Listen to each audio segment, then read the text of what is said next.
తర్వాత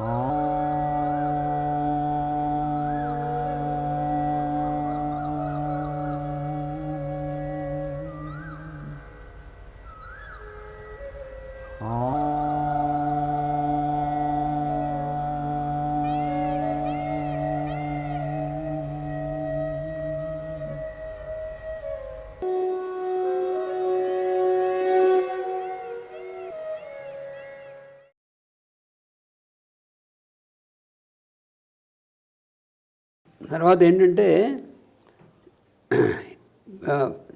కుటుంబ సభ్యులు ఎలాగైతే మిగిలినటువంటి వాళ్ళ విషయంలో ఆయన ఎంత చేస్తారు, కుటుంబ సభ్యుల విషయంలో కూడా ఎక్కడ అశ్రద్ధ చేయడం కానీ ఇప్పుడు ఉదాహరణకి 1974లో అప్పుడు ఆయన ప్రాక్పశ్చిమ సమన్వయ యాత్ర 73లో వెళ్ళి 74లో వెళ్ళారు కదా. ఈ 74లో వెళ్ళినప్పుడు అక్కడ విషయాల్ని మనం చెప్పుకున్నాం. తర్వాత అక్కడి నుంచి తిరిగి రావడం అనేటువంటిది ఒక వారం ముందుగానే వర్మ గారిని పిలిచి మనం వెంటనే తిరిగి వెళ్ళాలి, అందుకని బుక్ చేసి నేను ఇంక వారం ఉంది కదా అంటేను తెలుసు వారం ఉంది కానీ మనం వెళ్ళాల్సిన అవసరం ఉంది, అది మనం అందుకని మనం ఇప్పుడే వెళ్ళాలని చెప్పి ఆయన చెప్తే సరే అలాగే అని చెప్పి వాళ్ళకి చెప్పి ఆర్గనైజర్స్కి బుక్ చేశారు. అది అప్పటికి వాళ్ళకి ఎందుకు ఏమిటనే అవతల వాళ్ళకి తెలియదుగా.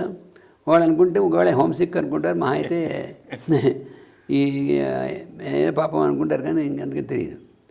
అందుకని ఆయన వచ్చేస్తున్నారు అనేటువంటి సంగతి కూడా మాకు ఒక వారం ముందు వచ్చేస్తున్నారని ఇంటిమేషన్ వచ్చింది. సరే మేమనుకో ఎందుకని ఏదో కారణం వల్ల వస్తున్నారులే అని చెప్పి మేము అనుకున్నాం. ఎవరికీ తెలియదు. అప్పుడు సరిగ్గా 74 ఆయన తిరిగి వస్తున్నప్పుడు ఆయన విశాఖపట్నం ల్యాండ్ అవ్వడం మేము అందరం ఎయిర్పోర్ట్కి, అంటే ఆయన వెళ్ళేప్పుడు వచ్చేప్పుడు కూడా ఇక్కడ ఎయిర్పోర్ట్ ఫుల్, హైదరాబాద్ ఎయిర్పోర్ట్ కానీ గన్నవరం ఎయిర్పోర్ట్ కానీ ఇక్కడ కానీ ఎంత ఫుల్. వెళ్ళేప్పుడు వీడ్కోలు, వచ్చేప్పుడు ఆయన మళ్ళీ సాధారణంగా పూర్ణకుంభ స్వాగతం ఇలాంటివన్నీ. అందుకని విశాఖపట్నం ఎయిర్పోర్ట్లో మేము అందరం ఉన్నాము. ఉన్న తర్వాత ఎయిర్ క్రాఫ్ట్ దగ్గరికి అందరినీ వెళ్ళినవారు. కొంత దూరంలో అక్కడ ఉంటే ఆయన వారు దిగి వచ్చిన తర్వాత లంచ్ వస్తారన్నమాట. అలా ఉండే చిన్న ఎయిర్పోర్టే అప్పుడు, విశాఖపట్నం ఎయిర్పోర్ట్ కూడా చిన్న ఎయిర్పోర్ట్, అందుకని నడిచి ఇలా వచ్చేయచ్చు. అయితే మా కుటుంబ సభ్యులకి 2-3 స్పెషల్గా పర్మిషన్ ఇచ్చారు. ఇవ్వడం వల్ల నేను, నా భార్య తాయారు, తమ్ముళ్ళు మేము ఆ ఎయిర్ క్రాఫ్ట్ దగ్గరికి ఆయన ఎయిర్ క్రాఫ్ట్ దిగుతుండగా అక్కడ దగ్గరికి వెళ్ళాము, చేసాం. అప్పుడు ఏంటంటే బాగా సడన్గా అంతమంది లేకుండా మబ్బు పెట్టేసి నల్లగాను వర్షం పడిపోయింది, పెద్ద వర్షం. అందరం తడిసిపోయాం పూర్తిగా, అన్ఎక్స్పెక్టెడ్గాను తడిసిపోయాం. సరే అలాగే ఇంటికి వచ్చేసాం. వచ్చేసిన తర్వాత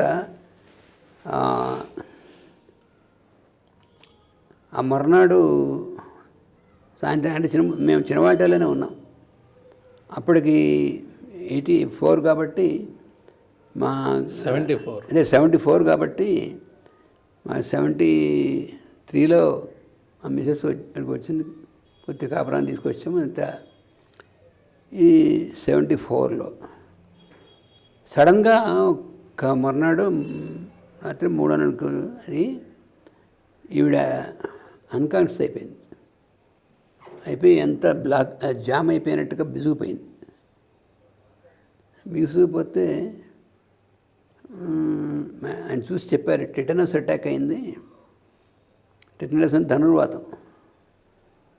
సాధారణంగా ధనుర్వాతం ఏంటంటే ఎవరికైనా జనరల్గా లేడీస్లో అంటే అది డెలివరీ ఎప్పుడైనా ఇన్ఫెక్షన్ వస్తే ధనుర్వాతం వస్తుంది, లేకపోతే ఏదైనా మరి సీరియస్గా సెప్టిక్ అయ్యి దెబ్బ తగిలిన సెప్టిక్ అయితే ధనుర్వాతం ఇలా ఒక సందర్భాలు వస్తుంది. మరి వీడికి ఎందుకు వచ్చింది అనేటువంటిది ధనుర్మాతం రావడానికి కారణం అనేటువంటిది మరి వానలో వర్షం తడడం అప్పుడప్పుడు తడుస్తూ ఉంటారు, దానివల్ల చిన్న ఏమొచ్చినా తెలియదు మొత్తానికి. అన్కాన్షియస్ అయిపోయింది, బిగుసిపోయింది. సరే వెంటనే అంటే అప్పుడు ఆ ఇంట్లో మేము కిందన ముందు 2 రూమ్లను వెనకాల వంటిల్లి. సరే కాపురాన్ని తీసుకొచ్చారు. నాన్నగారు ఏం చేశారంటే దీనిపైన ఒక 2 రూమ్స్ ఖాళీ ఉన్నాయి. అందుకని ఆ పైన కూడా రెంట్కి తీసుకుని అది బెడ్రూమ్ కింద మాకు చేశారు. పైన చేసామన్నమాట. ఆ రవిశర్మ గారికి కూడా కొత్తగా ఆ సంవత్సరం పెళ్ళైతే వాడిని కూడా ఆ పైన చేశారు. ఈ లోపల ఈవిడ ఎప్పుడైతే అలా అయిందో, సరే మాస్టర్ గారు అరే మందులు పెట్టలన్నీ పైన పెట్టి కొంచెం సీరియస్ ఇదిగా ఉంది అందుకని అని చెప్పి ఈవిడ కాన్షియస్లో లేదు, పూర్తిగా అసలు పూర్తి కాన్షియస్ లేదు. అది నోరు తెరవలేని స్థితిలో ఉంది, అసలు కదలికలు లేవు. అందుకని ఆయన ఏం చేశారంటే మందులు పెట్టలేదు, అందులో అందుబాటులో పెట్టి నేను మెడిసిన్ అని చెప్తే నువ్వు తీసుకొచ్చి నువ్వు వేస్తాను అని చెప్పారు. మరి అప్పుడు అలాగే చేసిన తర్వాత ఇంచుమించు ఒక 24 hours అసలు కాన్షియస్లో లేదు. సరే ఇక్కడ ఈ ఊళ్ళో గైనకాలజిస్ట్ లేడీ డాక్టర్ మంగమ్మ గారిని మా మేష్ గారి బాగా ఆవిడ సత్యసాయిబాబా గారి భక్తురాలు. మేష్ గారు బాగా తెలుసు. మా చెల్లి సీత కూడా పుట్టింది అక్కడే. మన వాళ్ళు ఎవరైనా సరే డెలివరీ అక్కడే జరిగింది. ఆవిడ తెలిసి ఆవిడ కూడా వచ్చి చూసి మేష్ గారు కండిషన్ చాలా సీరియస్గానే ఉంది, ఎందువలన ఇలా వచ్చింది అంటున్నాను. మరి అంటే పర్లేదమ్మా చూద్దాంలే చూసుకుంటాలే అన్నారు. చేసిన తర్వాత సరే నేను కూర్చున్నాను. ఆయన చెప్పిన మందు ఆయనకి ఇవ్వడం, ఆయన వేయడం, నోట్లోకి వాటర్ వేసినా లెవెల్ పోవడం కష్టం, ఆ స్థితిలో ఉంది. సరే చూద్దాం, ఆయనే ఉన్నారుగా పక్కన, మనమే ఆందోళన పడిపోవాల్సింది చేస్తున్నది. అందుకని ఆయన నిద్ర పోకుండా కూర్చున్నారు. మరునాడు 24 hours తర్వాత ఎప్పుడు కొంచెం కాన్షియస్నెస్ వచ్చింది, కళ్ళు తెరిచింది, కొంచెం కాన్షియస్నెస్ వచ్చింది. వచ్చిన తర్వాత నేను ఉన్నాలేమ్మా, నీకేం పర్లేదు అని అన్నారు. నాకేం పర్లేదులేండి మా అయ్యగారు అంది. ఆ కాసేపట్లో కాన్షియస్నెస్ వచ్చినప్పుడు మీ నాన్నగారిని పిలిపించమంటావా, ఎందుకంటే మరి వాళ్ళకు కూడా చెప్పాలి కదా ఇక్కడ బాగోలేదని, పిలిపించమంటావా, నీకు వాళ్ళని చూడాలని ఉందా ఎవడని అడిగారు. మీ అమ్మగారు నాన్నగారిని పిలిపించాలి. వద్దండి మా అయ్యగారు అంది. ఏమన్నారు అంటే మీ యొక్క శక్తి, మీ విషయం అనేటువంటిది ఇంకా వాళ్ళ కొత్త, పూర్తిగా తెలియదు, నాకు తెలుసు కాబట్టి నాకేం భయం లేదు. అందుకని ఏదైనా సరే ఒకవేళ ఇది వేరే రకంగా అయ్యి నేను ఒకవేళ ఏమైనా అయినా మీ చేతిలో అయితే ఇబ్బంది లేదు, లేదంటే మీరు మళ్ళీ చేసినా మళ్ళీ సర్వైవ్ అవుతారు. సర్వైవ్ అయ్యి బాగున్నప్పుడు అప్పుడు ఇలా జరిగిన తర్వాత తగ్గిపోయింది మీరు చెప్పచ్చు. ఇప్పుడు వాళ్ళని చూడాలని నీకు, నువ్వు చిన్నపిల్లవు కదా, ఇప్పుడు ఎందుకంటే అక్కడికంటే నాకు మీ దగ్గర సేఫ్, నాకు అందుకని ఏం భయం లేదండి. ఏమవుతుంది మళ్ళీ కొంతసేపు అన్కాన్షియస్ అయిపోయింది. మళ్ళా ఇంకో 24 hours అది కొంచెం ఫిట్స్లా రావడం, నర్వస్ ఫిట్స్లా రావడం ఇవన్నీ వచ్చాయి. ఆ తర్వాత మొత్తానికి ఒక 3 days అయిన తర్వాత నార్మల్ ఇంటికి వచ్చింది. ఇంకా ఆయన పర్వాలేదు, ఇంక సర్వైవ్ అయిందని చెప్పి డిక్లేర్ చేశారు. ఆయన 3 days తర్వాత డిక్లేర్ చేశారు. మిగతా వాళ్ళందరూ చాలా, అంటే అమ్మగారు కింద ఉన్నారు, మిగతా వాళ్ళందరూ వాళ్ళు చూస్తున్నారు. మాస్టర్ హాస్పిటల్ తీసుకెళ్తారా, లేకపోతే ఏం చేస్తారు ఎలాగని కొంతమంది తీసుకెళ్తే మంచిదే. ఆయనతో డైరెక్ట్గా కొంతమంది నాయకులు చెప్పాను, ఆయన ఏం చేస్తే చేస్తాను, ఆయన చూస్తున్నారు కదా, నాకేం భయం కానీ లేకపోతే నాకేం ఆందోళన అట్లాంటిది స్వయంగా సాక్షాత్ ఆయనే ఉండి చూస్తుంటే. అందుకని అయ్యో నా భార్యకి ఏమైందో నాకేమి కంగారు లేదు, ఆయన మామగారే కదా, ఆయన సాక్షాత్ తనకు కూడా అంత కాన్ఫిడెన్స్ ఉంది, అందుకని నాకేం పర్లేదు, మీరేం వరి అవ్వకండి నేను చెప్పిన వాళ్ళని చెప్పాను. 3 days తర్వాత చేసి అప్పుడు చెప్పారు, 1 week ముందు ఇంటికే వచ్చా అని చెప్పారు ఆయన. అంతా అయిన తర్వాత అంతా అయిన తర్వాత తను రికవర్ అయ్యి చేసిన తర్వాత అప్పుడు వర్మగారు వాళ్ళు కూడా వచ్చారు, వాళ్ళు కూడా ఉన్నారు కదా, ఆయన కూడా అప్పటిదాకా ఎవరికి కారణం అర్థం కాలే. అర్థం కాలే. అప్పుడు ఏమై వర్మ 1 వీక్ ముందు ఎందుకు వచ్చాను అనుకుంటున్నావు, ఎందుకే అని చెప్పారు ఆయన. అంటే ఆయనకి ఎప్పుడు ఏం చేయాలనేటువంటిది ఆయన సర్వజ్ఞుడు అనేటువంటి దానికి అంటే రాబోయేటువంటిది ఆయనకి తెలుస్తుంది, కానీ మనకేం తెలుసు? మనం పక్కనే ఉన్నా మనకు తెలియదు కదా, ఎవరికి తెలియదు అది. ఎందుకంటే ఇంక తెలిసిన వాళ్ళు ఇంకోళ్ళు ఉంటే వాళ్ళు చెప్పేవాళ్ళు కదా, ఎవరికి తెలియదు కాబట్టి ఎవరు రీజన్ వాళ్ళు వెళ్తున్నాను అనేది ఏం లేకుండా బయలుదేరి రావడం, వచ్చేటప్పటికి అందరూ బాగానే ఉన్నారు కదా. అందరం బాగానే ఉన్నాం, ఎందుకు వచ్చిందో కారణం తెలియదు. రావడమే చాలా అన్కాన్షియస్ స్టేట్. తర్వాత అది సర్వైవ్ అవుతుందా అవుతా అనేటువంటిది ఇది అంత కండిషన్లోనే ఉంది మరి నిజానికి. తను బయటికి వచ్చిన తర్వాత తను సర్వైవ్ అయిందో చెప్పారు. నిజానికి వచ్చింది మాత్రం చాలా ఫ్యాటల్, బతికి బయటపడడం కష్టమే అనేటువంటి స్థితి వచ్చింది. మాస్టర్ గారు మళ్ళీ అని చెప్పి సివి గారిని మాస్టర్ గారు మళ్ళీ అనుగ్రహించారు, మనని వచ్చేసిందిలే అని చెప్పి అన్నారు మాస్టర్ గారు. ఏమైతే మీ చేతిలో ఉంది, మీరు ఏం చేసినా అందుకనే నేనేమన్నా నువ్వేం భయపడాలి తెలుసున్నారు. ఆ తర్వాత కొన్నాళ్ళు ఒక 6 months పాటు అప్పుడప్పుడు నర్వస్ దీనిలాగా ఫిట్స్ లాగా అలా వస్తూ ఉండేది, అటాక్ లాగా వస్తుండేది. తర్వాత అది కూడా తగ్గిపోయింది, పూర్తిగా తగ్గిపోయింది. ఆ తర్వాత ఈ తగ్గిన తర్వాత 6 నెలల్లో ఎప్పుడు తర్వాత మామగారికి లెటర్ రాశారు, ఇలా వచ్చింది మళ్ళీ తగ్గిపోయింది, ఏం భయం లేదు, అందుకని మీరేం కంగారు పడాల్సిన అవసరం లేదు అని చెప్పి ఆయనకి రాశారు. ఎందుకంటే ఢిల్లీ నుంచి ఇప్పుడంటే టక్మన్ రోజు 2 ఫ్లైట్లు ఉన్న టక్మన్ దిగిపోవచ్చు, అలా కుదరదు. అప్పుడు డైరెక్ట్ ఫ్లైట్ ఏమి ఉండదు, అంత ఈజీ కాదు, అలా ఉండేది. అందుకని అంటే ఆయన కర్తవ్యం అనేటువంటిది చేసినప్పుడు ఆయన తన వాళ్ళు పరాయి వాళ్ళకి ఓలాగా తన వాళ్ళకి ఓలాగా ఎట్నుంచి ఉండదు అట్నుంచి ఉండదు. అక్కడ నీడుందిట అన్నప్పుడు అది ఎవరనేది సంబంధం లేదు, అంతే. కుటుంబ సభ్యుల సోదర బృందంలోని వాళ్ళ. తర్వాత ఇంకోటి ఏమిటంటే ఇంకొక సన్నివేశం కూడా, అంటే అమ్మగారు కానీ వారి తర్వాత మేము కానీ ఎవరినో ఈయన అది ఇంట్లోనే ఉండాలి, లేకపోతే వీడి ఇంట్లో ఎవరైనా ఉండబో, లేకపోతే మాస్టర్ గారు ఖచ్చితంగా ఇక్కడ మననే అటెండ్ అవ్వాలి, ఈయన ఇంకెక్కడికి వెళ్ళకూడదు, ఇలాంటి ఉద్దేశాలు మాకు ఆయన దయ వల్ల అమ్మగారికి ఆయన మాకు కానీ లేవు.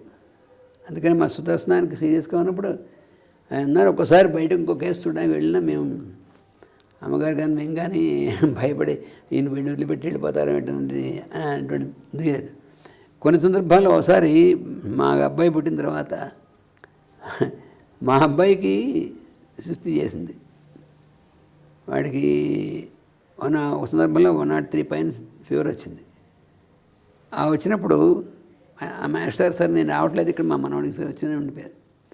ఇంతట్లోకి మా అబ్బాయికి జ్వరం వచ్చింది, మీరు మా ఆవిడ చాలా కంగారు పడుతుంది, మీరు రావాలని చెప్పి ఇక్కడి నుంచి తీరావాడి చూస్తే వాడు 99 ఫీవర్. కానీ ఇంట్లో ఎవరు అయ్యో మన ఇంట్లో ఉంటే వీడిని వదిలిపెట్టి అక్కడ రమ్మంటే నేను వెళ్ళిపోతున్నాను, మాకేమీ లేదు. ఎందుకంటే ఆయన ఎక్కడున్నా రక్షించగలరు. అంటే అలాంటి సందర్భాలు, అలాంటి సన్నివేశాలు అది చాలాసార్లు అలాంటి సన్నివేశాలు. తర్వాత ఇంకోసారి ఏమో మా అబ్బాయికి డిఫ్తీరియా అటాక్ అయింది. అంటే ఆయన ఎప్పుడు ఏం చేయాలో అది చేస్తారు, అంతేగాని ఆయన ఇలా చేయడం కాబట్టి ఇలాగే అలా ఉండదు. దానికి ఎగ్జాంపుల్ ఇది ఎగ్జాంపుల్. ఇప్పుడు మా సుదర్శనానికి చాలా సీరియస్ కండిషన్, అలా టైఫాయిడ్, తర్వాత లంగ్స్ ఇన్ఫెక్షన్ ఇవన్నీ వచ్చి వాడు సర్వైవ్ అవుతాడా లేదనేటువంటి సిచ్యువేషన్. అప్పుడు కూడా ఆయన ఏమి చేయకుండా తను వాడికి ట్రీట్మెంట్, తర్వాత వాడికి ఎలాగా ఏ ఫుడ్ ఇవ్వాలి అవి చేస్తూ మొత్తానికి వాడిని సర్వైవ్ అయ్యేట్టుగా చేశారు. మా అబ్బాయికి డిఫ్తీరియా అటాక్ అయింది. 82లో అటాక్ అయితే అప్పుడే 3-4 అటాక్ అయింది డిఫ్తీరియా పిల్లలు. మంది వేస్తే వాళ్ళ దగ్గర తగ్గిపోయింది, వీడికి తగ్గలే. అరే వాళ్ళందరికీ తగ్గిపోయింది. మా బుజ్జి కూడా క్లోజ్గా నాన్నగారితో పాటు ఉన్నాడు, వాడు చేస్తున్నాడు.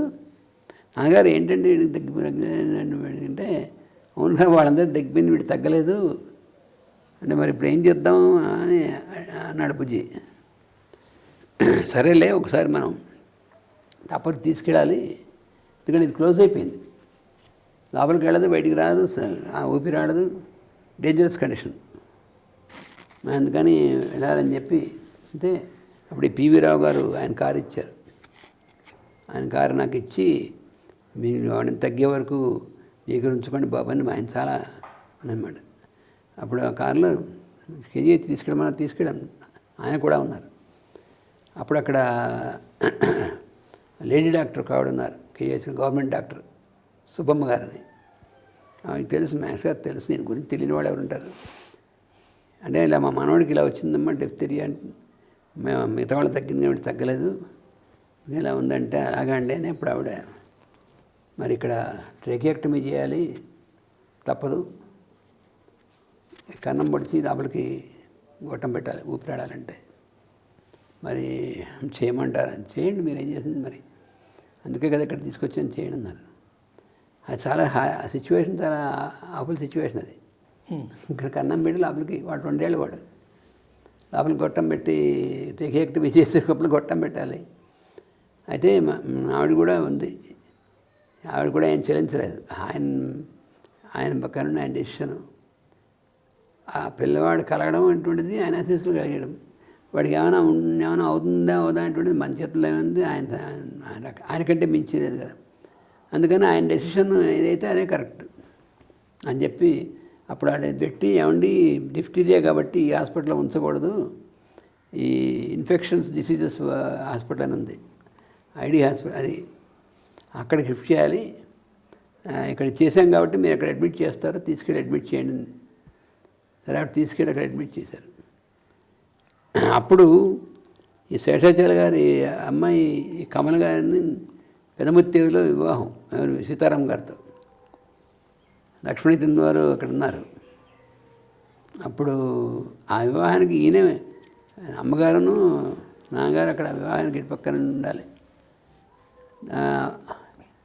మరి ఎలాగా సరే చెప్పారు నాకు, ఇంక పర్వాలేదులే 2 రోజులు ఇక్కడ హాస్పిటల్లో ఉండాలి, నేను వెళ్ళొస్తాను, నువ్వు ఇక్కడ జాగ్రత్తగా నువ్వు ఉండు, ఎందుకంటే నువ్వు కూడా వచ్చేస్తే ఇక్కడ నువ్వు కష్టం అనుకుని ఉన్నాను. అలాగే ఉంటానని చెప్పాను.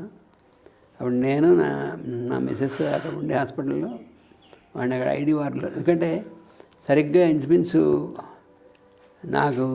నాకు చిన్నప్పుడు డిఫ్తీరియా వచ్చింది గుంటూరులో. అప్పుడు ఇంకా నా నాన్నగారు హోమియోపతి వైద్యం స్టార్ట్ చేయలే. నాకు డిఫ్తీరియా వస్తే నాకు అలాగే హాస్పిటల్ తీసుకెళ్ళారు, గవర్నమెంట్ హాస్పిటల్కి. నాకు అక్కడ అప్పుడు కన్నం పడవలేదు, కానీ కన్నం పడవలసినటువంటి స్థితి ఆల్మోస్ట్ వచ్చింది. ఈకే గారికి కూడా డిఫ్తీరియా వచ్చింది కదా చిన్నప్పుడు. ఆయనకి న్యూమోనియా, అదే న్యూమోనియా, ఇది డిఫ్తీరియా. ఓకే. అందుకని నన్ను ఇప్పుడు హాస్పిటల్లో ఐడి వార్డులో ఉంచారు, ఇన్ఫెక్షన్స్ డిసీజెస్ వార్డులోనే ఉంచారు, ఐసోలేషన్ వార్డు అంటారు అది, అందులో ఉంచారు. అప్పుడు నా చిన్నప్పుడు నన్ను 3 days ఎంతో, అప్పుడు నా పక్కన ఆయనే ఉన్నారు, నాన్నగారే ఉన్నారు, ఆయనే ఉండి హాస్పిటల్లో ఉంచి మెల్లిగా అప్పుడు మరి ఆ వైద్యమే మరి, కానీ ఆయన యొక్క ప్రజెన్స్ కదా, మొత్తాన్ని తగ్గి మళ్ళీ ఇంటికి వచ్చాం. అలాగే వాడికి డిఫ్తీరియా వచ్చింది. అదే అన్నమాట. అలాంటి సన్నివేశం వచ్చినప్పుడు అదేమిటి మరి, మనం హోమియోపతి మంది చేసే వాళ్ళని తగ్గిపోయింది, వీడు తగ్గలేదు, మన పిల్లాడు తగ్గలేదు, మనం హాస్పిటల్కి తీసుకెళ్ళాం, మళ్ళీ అసలు అలోపతికి హాస్పిటల్కి తీసుకెళ్ళచ్చు, ఇలాంటివి ఏమీ లేదు, ఖచ్చితంగా తీసుకెళ్ళాలన్నారు. ఎప్పుడు ఏది అవసరం అయితే అవి చేయాలి అంతే. ఆయనకి నామోషీలు అటువంటిది ఏం లేదు, అదే ఆయన. అప్పుడు తీసుకెళ్ళి చేయకపోతే సర్వే అవ్వడు, అది షూర్ అది. కాబట్టి అలా సూచన, కాబట్టి ఆయన చెప్పారు, ఇంకా ఆలస్యం చేయకూడదురా, మనం తీసుకెళ్దామన్నారు. అందరూ చూస్తున్నారు, ఏంటినా మరి ఈ మందులు వేశారు, వాడికి తగ్గలేదు, ఆయన మనవాడికే తగ్గలేదు, ఆయన మనవాడిని హాస్పిటల్ తీసుకెళ్దామంటున్నారు. ఎవరు అనుకుంటే మనకు అవసరం, వాడు సర్వైవ్ అవ్వాలి. అందుకని వెళదామన్నారు. వెళ్ళాం. మొత్తానికి నేను అలాగా ఏ సిచ్యువేషన్లో ఎలాగా ఇచ్చేయాలనేటువంటిది, దానికి ఆ డెసిషన్ తీసుకోవడం అనేటువంటి దాంట్లో మొహమాటం పడ్డం కానీ, నామోషి కానీ, భయపడ్డం అంతకంటే ఉండదు. అలా అందువల్ల ఆయన పక్క నుండి చూసాం కాబట్టి మేము తర్వాత మా లైఫ్లో కూడా మేము అలాంటి సిచ్యువేషన్స్ వచ్చినప్పుడు ఆయన్నే స్మరించి అలాగే చేసేవాడు. అవసరమైతే తీసుకెళ్ళాలి, లేకపోతే ఇక్కడ చేసే ప్రయారిటీ ఆ ప్రయారిటీని బట్టి.